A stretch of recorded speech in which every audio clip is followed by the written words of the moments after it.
Mi idea era, bueno, herramientas y consejos para la disidencia cristiana. Analizar un poco esta obra, que es la opción benedictina de un autor norteamericano que es Rod Dreher, de origen y de formación protestante. Se bautizó católico, pero abandonó la fe católica hace unos años y actualmente es ortodoxo. Esto nos puede incomodar. En Estados Unidos es bastante común, ¿no, padre? Es bastante común.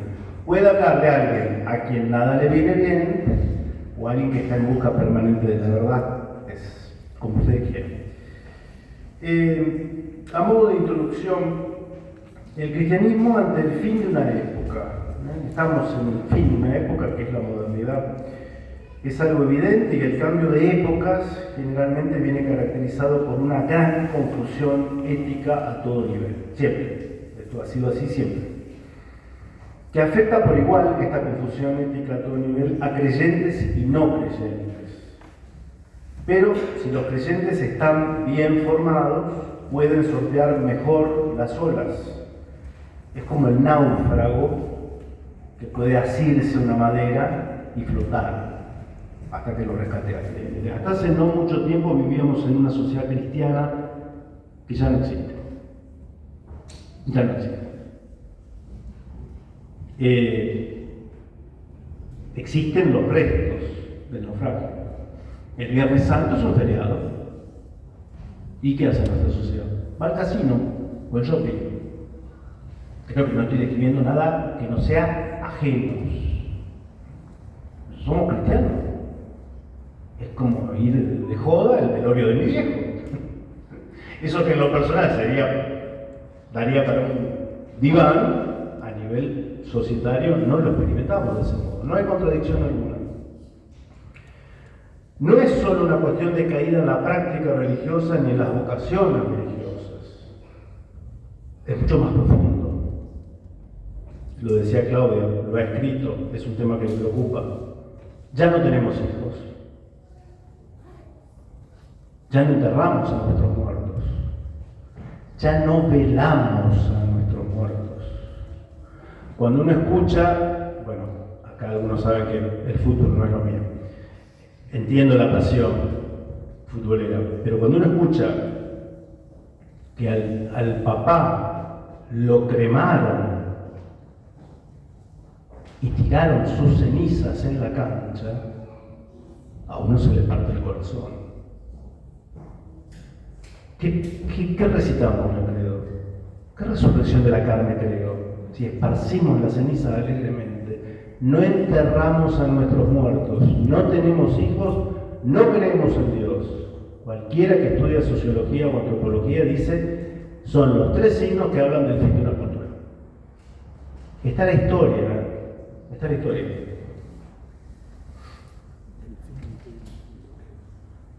Nos cuesta cada vez más creer en Dios y transmitir esa fe a nuestros hijos. Se supone que como católicos es nuestro mayor tesoro, dejarle un departamento en Punta del Este, una cuenta bancaria, una buena casa, no, transmitirle la fe, se supone. Nuestros hijos son ateos, y si no lo son ellos, lo serán sus hijos, nuestros nietos. Esto está pasando y lo analiza muy bien Rod Dreher.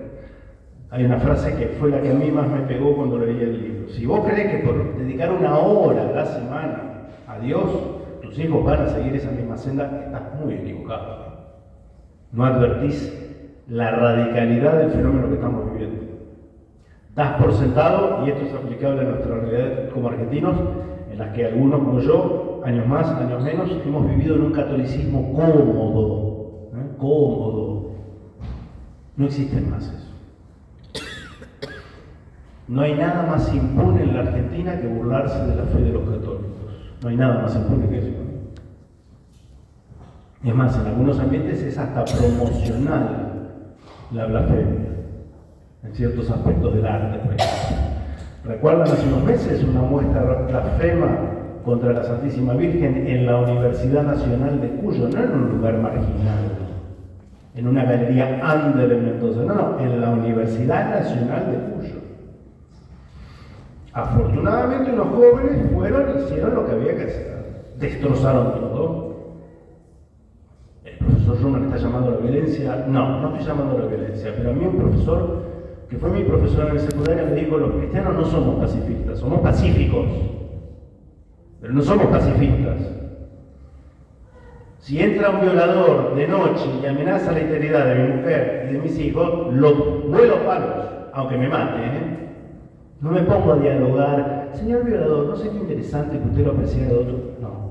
Si yo reacciono así es porque no amo a mi mujer y a mis hijos.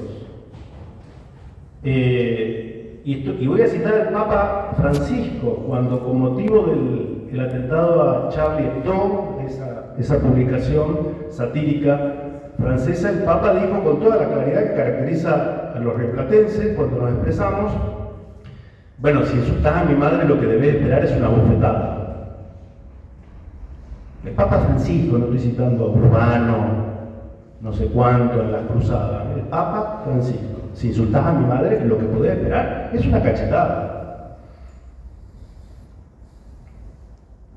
Él refiere mucho ¿se acuerdan del huracán Katrina? ¿No? El huracán Katrina 2006, 2007, inundó Nueva Orleans, en fin, ¿no? Y él participó como voluntario a quienes daban techo, comida, abrigo a los refugiados, ¿no?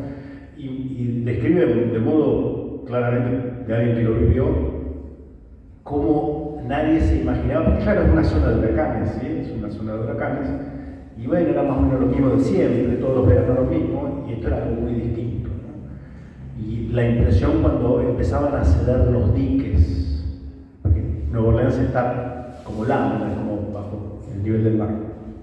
En fin, eso lo marcó mucho y lo usa mucho, ¿no? Entonces dice: es un tsunami, es un huracán. Y no es algo casual, fortuito, sino fomentado y deseado. Esto no significa caer en conspiracionismos ridículos, pero debemos entender que el mensaje de salvación desde Cristo hasta nosotros nos ha generado el desprecio y la persecución.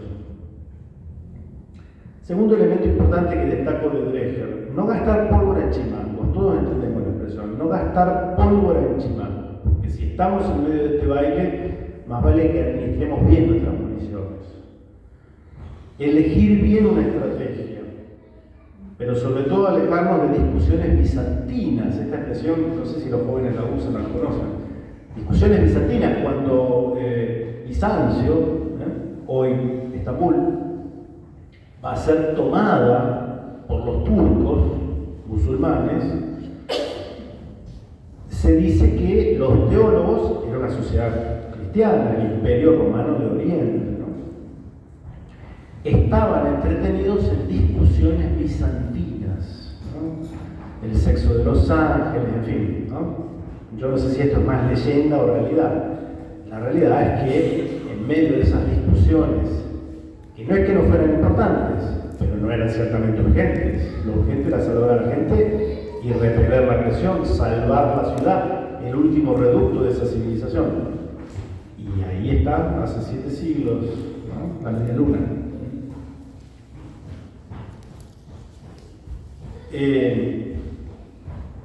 Estamos llamados a hacer un ecumenismo de trinchera. Es una expresión muy adecuada. Evangélicos, católicos, ortodoxos, no creyentes, pero que comparten nuestra mirada, luchando por un mismo objetivo: derogar leyes injustas, fortalecer instituciones, por lo menos un ecumenismo de trinchera en las actuales circunstancias. Seguiremos con nuestras diferencias, eso en todo caso está en manos de Dios, ¿no? Pero esto permite captar también que enfrente tenemos un enemigo como poderoso, astuto, que cuando vence, no hace distingos, nos masacra a todos por igual, no hace distingos. Bueno, acá hay una diferencia que yo puedo comentar. Dreher descree la política, él descree la política, o por lo menos cuando escribió el libro. Después vino Trump. Yo creo que todavía se puede hacer mucho en política, desde la política, ¿no? 2 concejales, uno de 22 años, franco golpe, una chica de 20 y pico, estudiantes universitarios, entran por un espacio político que ha sido la sorpresa, notan en la capital de hace unos días quiénes son los concejales libertarios, se definen en público como católicos y antiabortistas. Bien, tienen más de lo que hay que tener que políticos veteranos, ¿o no? Ya con eso me parece un testimonio muy bueno, ¿no? 20 y pico de años, ¿no? Entonces se puede hacer. La opción benedictina, la idea de un monasterio para crear comunidad cristiana, y esto no significa volver a las catacumbas, ¿no? Crear comunidad cristiana sin complejos de culpa ni vergüenzas. Hay todo un terreno para hacer clubes, talleres, coros, asociaciones, canales de YouTube, en fin, ferias de libros, ¿no? Y otra cosa que nos deja la opción benedictina, San Benito, los monasterios. ¿Y qué era esa noche que se venía? Que vino, que fue, que duró siglos, las invasiones bárbaras. Entonces nosotros hoy, si esto nos inspira, debemos identificar quiénes son los nuevos bárbaros. ¿Quiénes son los nuevos bárbaros? Y entonces uno imagina la tribu que venía de no sé qué lugar recóndito y llega acá y saquea todo. No. Ya están acá. Ya están acá. Son los que no tienen hoy mayor inconveniente. Esto hubiera sido inimaginable hace 30 años. Que gente entrara a un cementerio de noche para profanar tumbas y llevarse los bronces. Son bárbaros. Son malos. No sé si son malos. No saben lo que están haciendo. No, han perdido todo atisbo de código ético mínimo. Respetar una tumba. No sé si van a volver a Rosario. Pero hay otra realidad también. Entonces, identificar, y voy cerrando, a los nuevos bárbaros, esto es fundamental de entender. No podemos dar, en cuanto a la formación religiosa de los jóvenes, nada por sentado. Aquellos monjes liderados por San Benito y otros más en la Europa de los siglos VI y siguientes cumplieron una labor extraordinaria, conservando lo conservable de la antigüedad y convirtiendo la fe a los bárbaros. Es curioso, nunca fue más fácil predicar la fe que hoy, si se tiene la actitud, ¿no? Si se tiene la actitud. Y para ir concluyendo, al colapso, a la melancolía estéril, aquellos años gloriosos, al abatimiento, a la indiferencia, debemos oponer la esperanza.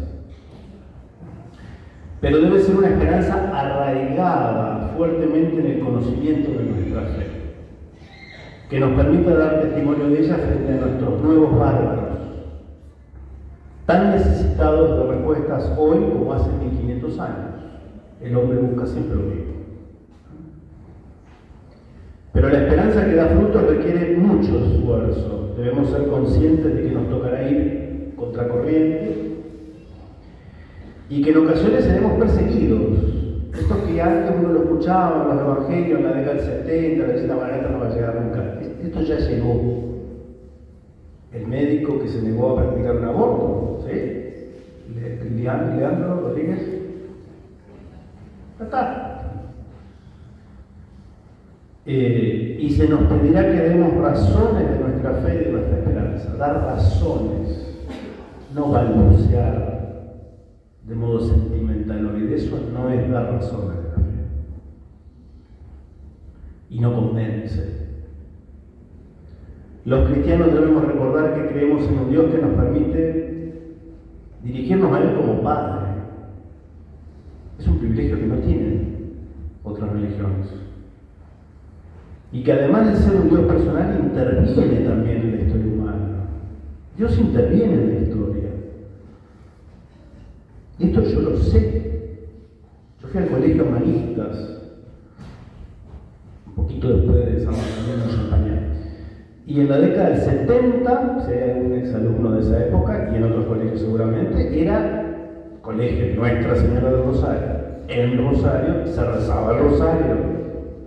700 mocosos, todos varones, rezando el Rosario. Y yo tengo grabado, Marcelo Bulo, que está acá, lo debe también tener grabado, cuando se leían las intenciones, porque se ponían intenciones en cada misterio. Y yo escuchaba que los curas decían, por la conversión de Rusia, por la conversión de Rusia, por la conversión de Rusia. Y Rusia se convirtió. Yo no sé si en la liturgia ortodoxa tienen la costumbre del rezo del rosario. Si conocen algún ortodoxo ruso, díganle, recen por nuestra conversión. La de Occidente. Estemos atentos a los signos de los tiempos. Leda, una simple bautizada de Rosario, quizás todavía desconozcas, casada, madre de familia, que acerca a otros a la fe y a Dios, por miles. ¿Ven la necesidad que hay? No sé, me viene a la mente esa frase, ¿no?, del Evangelio. Os aseguro que si estos callan, gritarán las piedras. Si estos callan, gritarán las piedras. Conocemos, los domingos solemos ir a misa en familia, a Cristo Rey en Roldán. El año pasado conocimos al padre José Valentín, sanjuanino, 24 años, sanjuanino. Fue ordenado el año pasado, acá en la catedral, y al mes ya estaba misionando en Madrid, ¿no? En Madrid, 24 años, de nuestra Argentina profunda, al lugar de donde hace siglos partían misioneros a traer el mensaje de Cristo, a estas tierras. Esto pasa. Yo crecí en la fe por mi profesor de historia. Mi profesor de historia, hablándome de historia, me hizo entender la fe, lo que hablaba el padre Calloway. O sea, porque el monopolio no lo tienen los curas. Esto también, y esto no es de merecer a los curas, es sentirnos nosotros también evangelizadores y misioneros. Y justo acá lo tengo a Marcelo Bulo, que pensé que no lo iba a ver. Alguien que sigue más con historia y es músico, misionero, 24 años, 25 años. Me manda un WhatsApp hace unos meses y me pone lo siguiente: un libro como Madre Patria de Marcelo Bulo, que ayuda a la conversión de un joven. Me pone, Madre Patria lo había leído hace algunos meses y aunque parezca exagerado, fue el empujón final que necesitaba para volver a la Iglesia Católica. ¿Por qué me habría de mentir un chico? A quien ni conozco, está en Posada, no lo conozco. Este señor, hablando del rol de España a la que tanto le debemos, ayuda a la conversión de un lector. Es muy llamativo y hasta parece contradictorio con lo que decíamos al comienzo. Nunca fue más fácil convertir a la fe y evangelizar en el amor fraterno. Es que quizá esos nuevos bárbaros estén tanto más necesitados de absoluto y de trascendencia como aquellos de hace 1500 años. Y termino. Dios, patria y familia. Ah, mira, el fascista se sacó la careta. Dios, patria y familia. ¿Qué? ¿Una agrupación de extrema derecha? No. Es lo que vimos todos hace 9 meses con la selección nacional. ¿O no vimos eso? Jugadores de nuestros barrios reconociendo que sin Dios no hubieran hecho nada. Jugadores reencontrándose con sus familias. Mamá, papá, hijos. No distintos modos de familias. No, la que todos conocemos. jugadores que dedicaban todo por su patria y que hicieron ese recorrido, imagínense, podrían haberlo evitado, ¿no? Ante 5 millones de personas, en los que a lo sumo hubo que lamentar un par de incidentes, lo cual habla también de un pueblo que a pesar de todo es muy paciente, es muy paciente. No se me ocurre una imagen tan contrastante con la clase política que tiene en sus manos el destino de nuestro país. Los chicos de la selección recordándonos los pilares de nuestra sociedad: Dios, patria y familia. Y nuestra clase dirigente que rehúye o que aborrece de eso, Dios quiera iluminar esos corazones, dirigir esas mentes hacia el bien común, y que los rusos ortodoxos nos ayuden con sus oraciones para que se convierta Occidente.